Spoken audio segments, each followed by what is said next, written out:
ஒரு தந்தையிடம் மகன் தனக்கு ஏதேனும் ஒரு துன்பமோ அல்லது மனக்கவலையோ ஏற்படும்போது வந்து கலங்கி நிற்பான். அப்போது அவனது பிரச்சனையை கேட்ட பின் தந்தை ஒரே வார்த்தையில், "இவ்வளோதானா? உன் பிரச்சனையெல்லாம் சரியாயிடும்" என்பார். அவனுக்கும் சில நாட்களில் அந்த பிரச்சனையோ துன்பமோ இல்லாது போய்விடும். அந்த மகனும் வளர்ந்தான். தந்தைக்கும் வயதானது. அவரது மகன் தற்போதெல்லாம் எந்த பிரச்சனை வந்தாலும் தந்தையிடம் சிரித்துக்கொண்டே சொல்ல ஆரம்பித்தான்.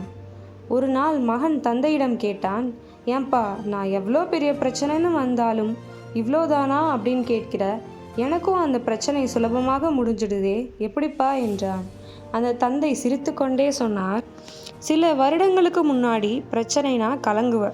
நீ கலங்கும்போது அந்த பிரச்சனையை எப்படி தீர்க்கிறதுங்கிறது உனக்கு தெரியாமல் இருக்கும்.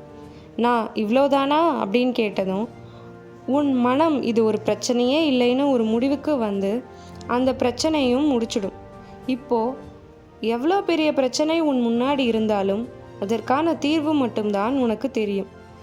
சின்ன வயசில் எனக்கு ஏதாவது பிரச்சனைனா என்னை பயமுறுத்த ஆள் இருந்தாங்களே தவிர தைரியம் சொல்ல ஆள் ரொம்ப கம்மியாக இருந்தாங்க. அதனால தான் நான் எப்பவும் உன்கிட்ட எந்த பிரச்சனைனாலும் இவ்வளோதானான்னு கேட்பேன்" அப்படின்னு சொன்னார்.